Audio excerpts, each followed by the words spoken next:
منظمة الأمم المتحدة في الاحتفال اللي هو الخاص بالسفراء. بنسعى دايما جاهدين إن احنا بنبحث عن الشخصيات البارزة. تابعنا الأبحاث بتاع حضرتك والدراسات وبعض البصمات الجميلة يعني اللي كان ليها يعني أثر وواقع على العالم كله. معانا سفيرة الطفولة. أهلا وسهلا بحضرتك. كنا عايزين يعني رسالة من حضرتك كسفيرة للطفولة تكون في الاعتبار تجاه الأطفال أو التوصيات اللي حضرتك للأمهات. أول شيء إحنا بننتهز فرصة تكريمي بسفير الطفولة، شرف كبير لإلي، وبتمنى إني أكون إني أنا أقدر أقدم شيء جديد بهذا المجال، رغم إنه أنا إلي باع في مجال الطفولة، يعني كاتبة أطفال، وأيضا لي مجالات عديدة من نواحي التطوع وتقديم المساعدات للأطفال من نواحي مختلفة.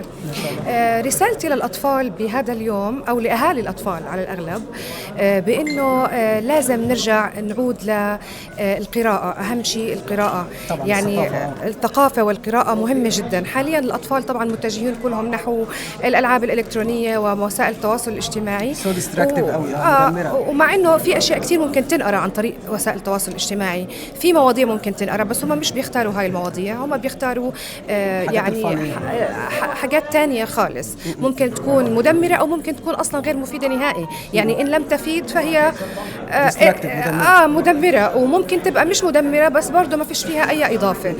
فعشان هيك لازم نرجع نعود الأطفال على القراءة كل يوم.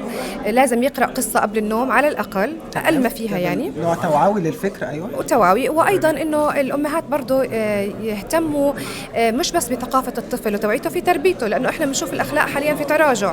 أصبح عندنا حتى الاتيكيت والذوق والألفاظ، العبارات المستخدمة يعني اللي بيستخدمها الطفل بقت كتير يعني بتخليني مستعجبة إنه وين وصلنا إحنا، بحيث إنه تركنا الطفل يوصل لهاي المرحلة، وكان المفروض إنه يكون هذا الشيء أول بأول. وعلى ما أعتقد إنه الأهالي محتاجين توعية حاليا، لأنه هم اللي بيربوا الأطفال، وللأسف إنهم يعني مش قد الحمل حاليا، يعني محتاجين هم شوية توعية أكثر حتى من أولادهم. وإن شاء الله يكون في كتير من الأعمال اللي نقدمها إحنا للأطفال من خلال المنظمة، سواء كانت أعمال ثقافية، توجيهية، تعليمية، وأيضا تطوعية. فبتمنى إنه نبدأ بهذه المشاريع ونعمل خطوات، وعنا أفكار كتير إن شاء الله بإذن الله. ده شرف لنا جدا سيادة السفيرة. شكرا. ميرسي جدا. شكرا لحضرتك. لك.